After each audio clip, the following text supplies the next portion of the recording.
Hi, I'm Michael Batnick, and I am here with Jim Bianco, president of Bianco Research. Last week, I spoke with Cullen about what the Fed critics get wrong. Today, Jim is going to take some of the other sides of that discussion. Stick around, we'll get into it.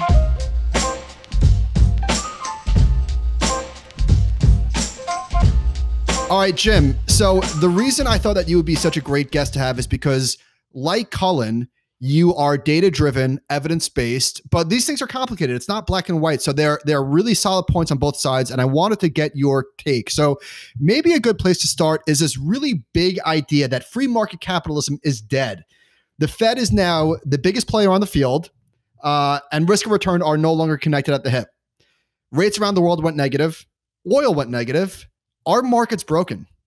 Yeah, I think they are. And I think they are for what the Fed did. They stepped in, and I think it's important to understand how the Fed stepped in, because I don't want to put all of the onus on the Fed. The Fed is buying corporate bonds. They're buying commercial paper. They're going to buy ETFs. They're going to buy municipal bonds. They're going to buy personal protection payment or payment protection plan loans. They're going to buy asset-backed securities, some other things I'm forgetting off the top of my head. A lot of that they can't do. How are they pulling it off? The Treasury is going to buy it. The Treasury is putting together 9 separate funds. Some of them are being financed through the government bailouts. Others are being financed through the Exchange Stabilization Fund. And then the Fed is allowed by their charter to buy anything that is guaranteed by the Treasury. Well, these funds are guaranteed by the Treasury because the Treasury is funding them and is in what they call a first loss position. That's highfalutin talk, first loss position for it. The Fed is the owner. The Treasury is the owner of the funds. The Treasury will be buying ETFs. The Treasury will be buying corporate bonds. The Treasury will be buying commercial paper and municipal securities. The Fed will be providing the financing for all of this as well. So that's a nationalization of markets. That is the government buying markets through using the central bank as their financier. And so anytime you see that, you have to start worrying that market signals are being distorted and that market signals aren't true anymore. All right, so I understand all that, but what was the alternative? And I understand the buyback argument, which we'll get to in a minute, but what would the appropriate course of action for the Fed and the Treasury to take given what transpired? All right, I'm going to contradict myself here. And I'm going to tell you that I understand what they did, and I am not violently opposed to it because the alternative would have been disaster. The 22 million people are on unemployment insurance. Here's a fun fact for you. From January of 2009 to February of 2020, we created 21.7 million jobs.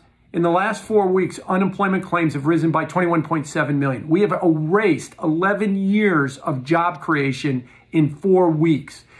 Steve Mnuchin, in a presser either yesterday or the day before, said he believes the personal protection plan program has saved 30 million jobs. If I take him at face value, that's 52 million jobs that have either been lost or saved by PPP. If we had done nothing, that's a third of the U.S. workforce. We can't have a third of the U.S. workforce lose their jobs in 4 weeks. We'd have something worse than the Great Depression. So I'm not going to push back and say it was a disaster to do that. But what I am going to say is that this is not consequence-free. We've decided to do this. I get it. But this is not going to be, hey, we do this, it's all going to be fixed, and by the middle of 21, it'll be all forgotten in a trivia question. No, it's going to linger, and there's going to be problems associated with these programs, distortions in markets, I think, for many years to come, and it's going to be the price we're paying to try and support the economy right now. Aside from distorted markets, and we'll come back to that, what are some of the direct consequences? The direct consequences, I think what you've seen happen with these markets is that by artificially supporting them, you're encouraging investors to jump back into the market. Now, you can look at stocks and say, well, they did a 50% retracement of the entire decline. That's one measure. But let me use a different measure for you, the one that the Fed is really focused on. By late March, the fixed income markets, the corporate debt markets, especially the high yield market, was dysfunctional. It weren't working properly. People couldn't raise money. And by them coming in and providing support, gave investors the confidence to jump into the market and let companies raise money.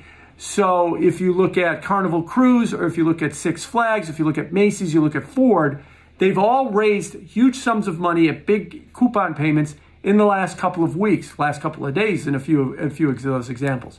All their pitches to investors have been the same thing. You buy this debt, and here's a big yield. In the case of Carnival Cruise, 11%. We don't have to book another cruise between now and Memorial Day of 2021, and we'll be solvent. We will still be here operating in the 2021 Memorial Day. An investor said, great, we'll have a vaccine, we'll be close to this will be over with, and everybody will refill your ships just like they were doing in the fourth quarter of 19, and I'll get paid on that big fat coupon. You will, Memorial Day 21, Six Flags will open up all of their amusement parks again, and everybody will rush into their amusement parks like they did in the summer of 2019, and it'll be just like that, and I'll get paid a big fat coupon for taking the risk. The thing that investors lost in that conversation was, will it be the same in 2021? To use an example, and this is just a theoretical example, if a Six Flags needs 10,000 people a day, paying $200, spending $200 a day after their admission a day on souvenirs and food and stuff, do they get 7,000 spending $150?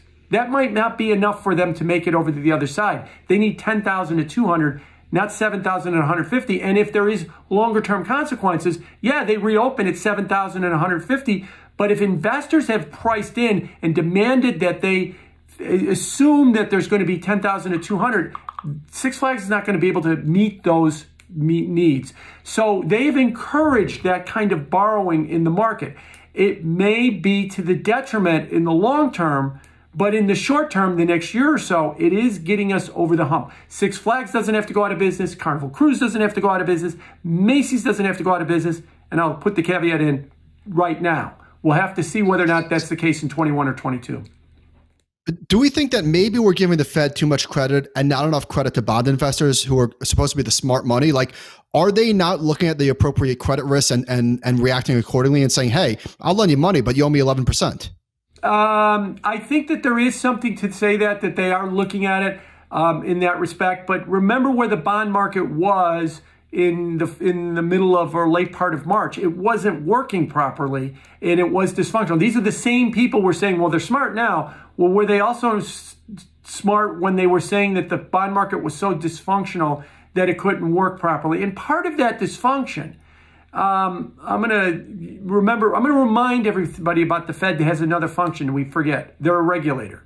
And part of the function that caused the dysfunction in the bond market, and the short answer is, they put together a lot of post-crisis regulations that actually impeded on the proper functioning of the market during this pandemic because they were so worried that banks levered themselves so much in 2008. We had to put a bunch of rules to stop banks from leveraging themselves.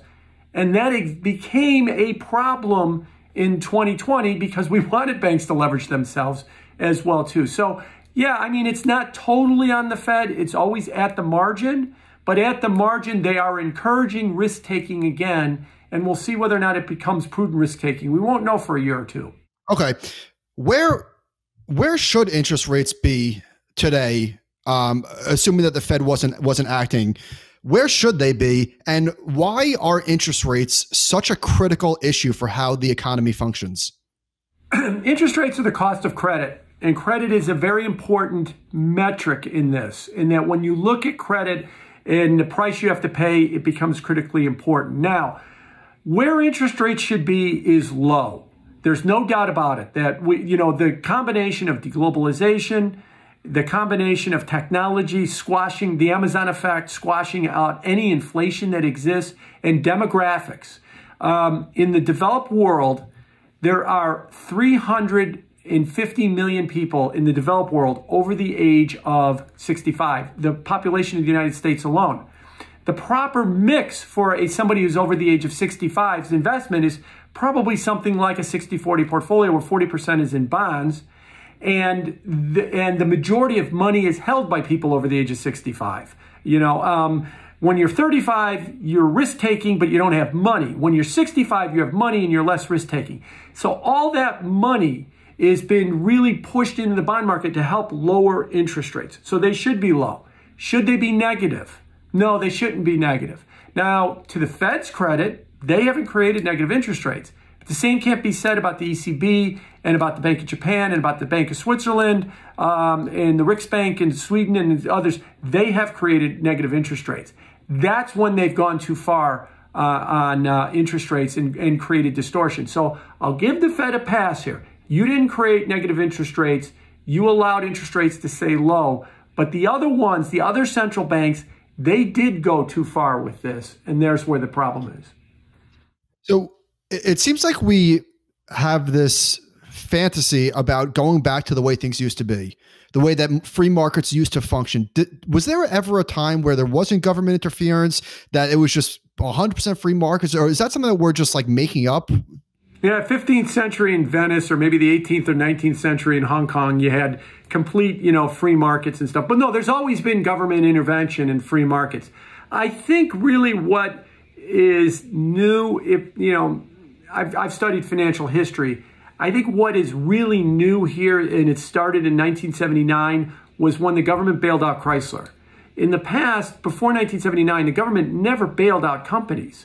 If a company failed, they usually dragged the CEO in front of Congress and threatened to put him in jail for fraud instead of writing them checks to bail out the companies. And then if you fast forward to 2020, everybody's getting a bailout. So I think when people say it's not like it used to be, I think what they're talking about is, capitalism without failure is like heaven without hell, that you need to have some failure. You need that creative destruction in marketplaces as well, too. As a quick example, I would tell you, I think that Tesla is a creation of the auto bailouts.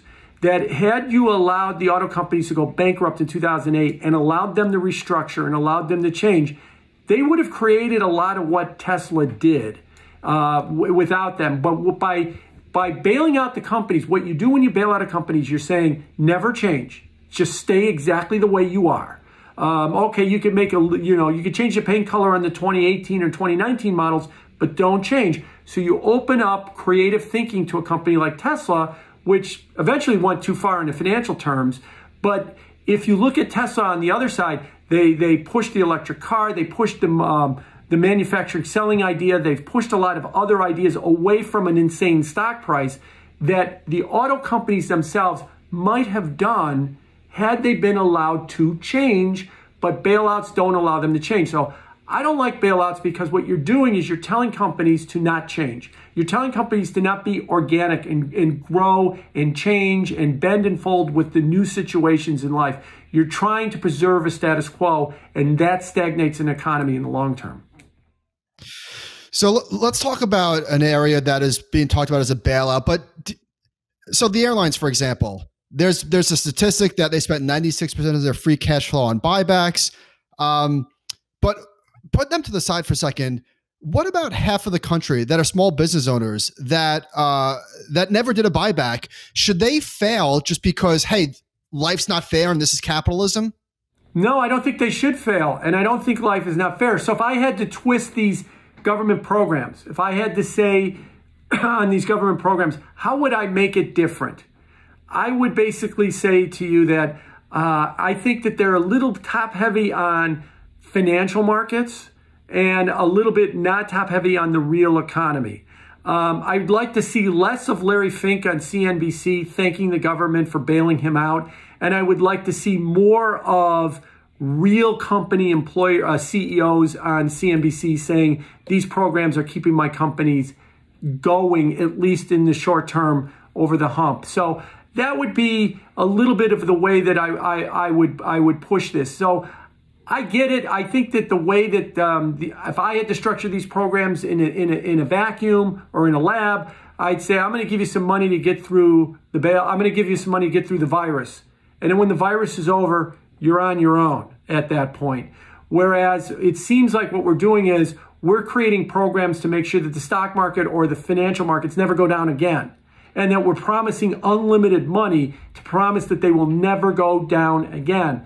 Maybe they need to the point that we need restructuring and we need change if we're going to change our economy. By not allowing them to go down, you're arguing status quo. Nothing needs to change. And that might not be the best in the long run, that we need change and we're not allowing it to happen. So by the Fed doing what they're doing, do you think that people are like, hey, we should take all this risk because the Fed has our back? Or do you think it's more subconsciously people are taking risk because in the back of their head, they know that the Fed put us there? Well, by people, I think if you're going to mean corporate executives and investors, I do think that there is something to the answer that unconsciously that there is that.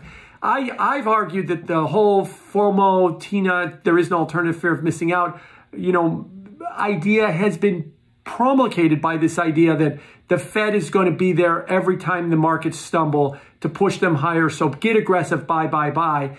Not everybody's like that, but at the margin, there's a little bit of an unconsciousness of it. At the margin, there's an unconsciousness of let's get aggressive and buy back our stock. Let's borrow a lot of debt. Because at the margin, the Fed is going to keep interest rates low. They're going to keep the bond market liquidity high. Keep in mind, their balance sheet purchases of treasuries that they did up until this crisis.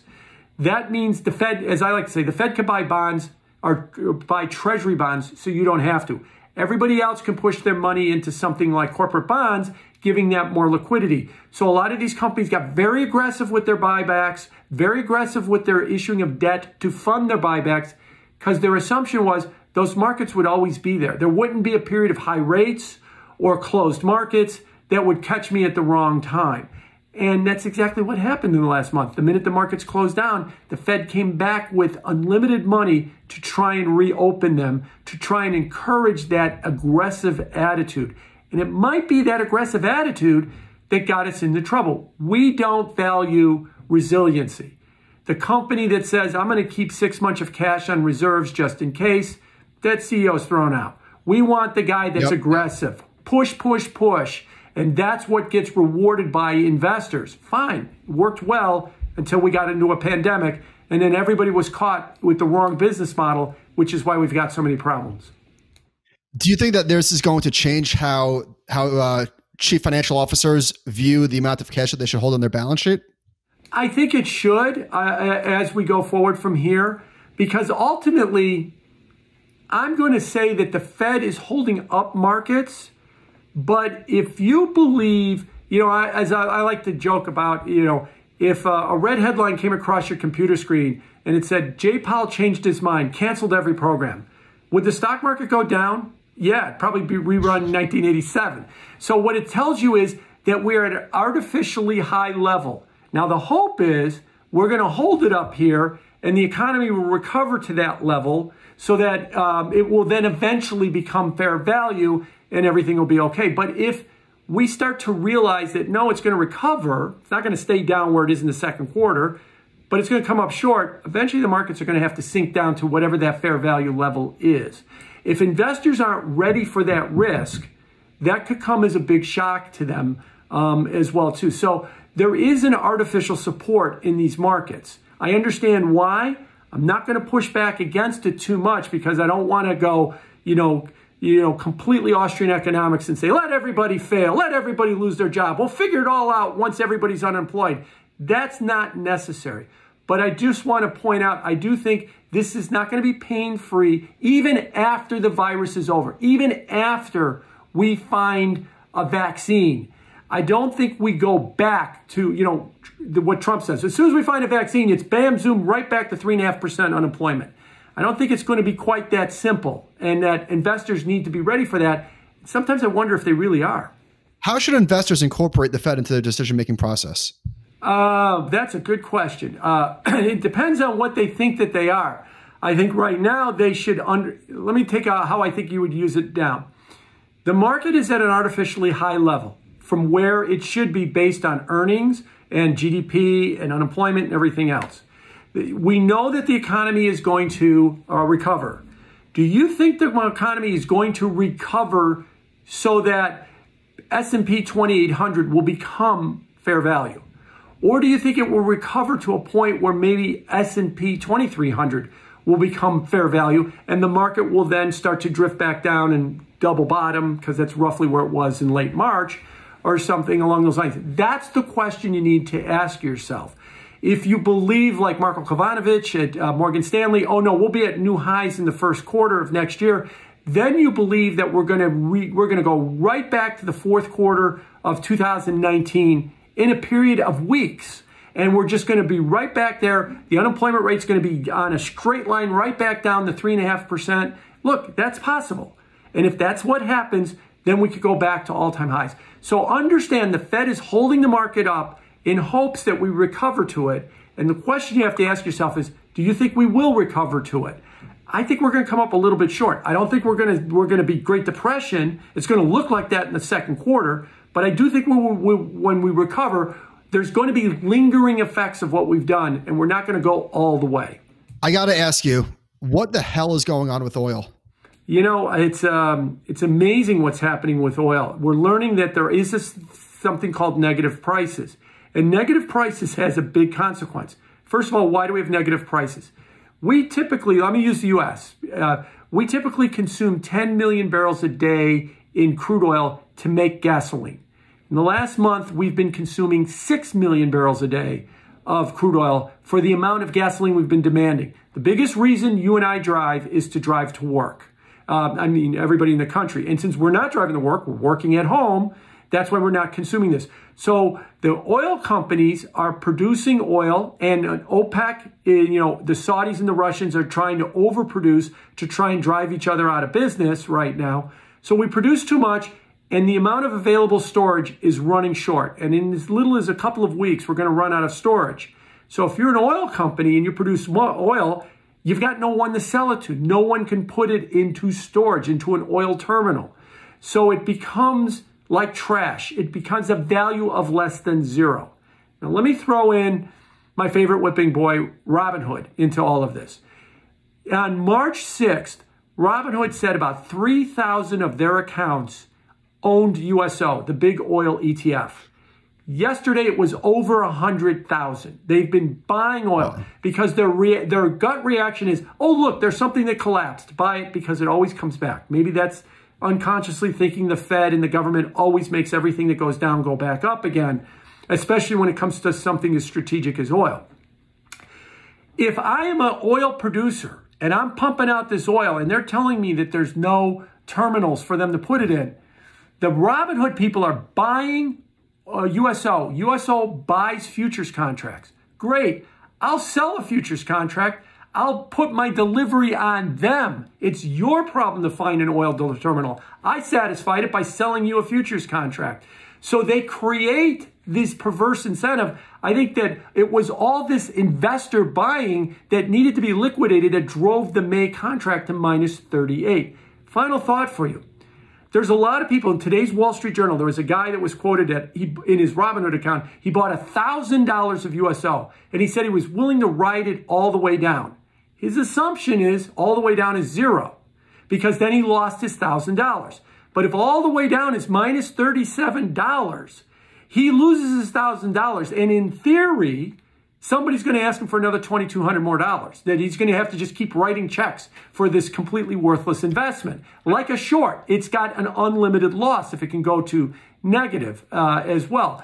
Now, maybe you could say in USO, we can't go back to them after their initial investment. But if the price goes negative, somebody's got to make up that shortfall. And that might be the exchanges, the clearinghouse itself, which guarantees every trade. So all of a sudden, the clearinghouses are starting to take losses. They're putting out capital calls to the banks and the investment banks to cover them. And then there's a credit risk that comes in involved with all of this stuff. So if you own S&P futures or something like that, all of a sudden there's a credit risk because the guarantor of your S&P futures, the clearinghouse, has got problems. Or maybe, who am I kidding? The Fed's just going to print money and bail everybody out at this point. But that could also be a possibility as well, too, because I've found it to be rather interesting. I think what's happening with the specter of a negative interest rate on oil, it sets up the clearing corporations and the investment banks to take unlimited losses. Because, like I said, if USO goes to zero and the price keeps going down, there's more loss being taken. Well, you can't go back to USO and ask for more money. So you, the clearinghouse, you, the investment bank, you have to eat those losses. Why aren't they demanding USO be closed today and liquidated today? Because it represents a clear and danger risk, and there's a reasonable chance we could see negative oil in the weeks and months ahead. Maybe because they think that they're not going to have to bear that cost, that somebody else is going to bear that cost, the Federal Reserve or something. So that's part of that distortion that you see in markets, because I think in normal times, there'd be emergency meetings at the exchanges with their owners, which is the investment banks and the big banks, and said, look at this risk that we have here. If that price goes to $37 again, and it's not the day before delivery, but it's like a week or two before delivery, and we wipe out all these ETFs that own oil, we're on the hook for anything below zero. So we got to get rid of this stuff. Why aren't they doing it? I think because they're not afraid that they're going to be on the hook. You know, we live in interesting times when oil going negative is like the fourth most interesting story of the day. I know. Exactly. All right, Jim, last question. Powell and Mnuchin or Bernanke and Paulson? Who do you got? I'm going to take Powell and Mnuchin. I think that they've got it better understood and they've got it better known. Bernanke and Paulson, I'm going to push off only because they had to figure it out. Powell and Mnuchin have had 12 years to kind of understand what they did. But let me point out that now that when I talked about that the Fed merged with the Treasury Department, it's Powell and Mnuchin, except Trump has a say in that equation right now as well, too. So Mnuchin serves at the pleasure of the president. The president has said repeatedly, if the Fed would print money and go to negative interest rates, the Dow Jones Industrial Average would be 10,000 points higher. He said that numerous times pre-crisis. Well, now all of a sudden, the Fed might be giving Trump the ability to print that money himself. And we'll have to see whether or not he exercises discipline and restraint. Discipline and restraint are two words you don't normally associate with Trump.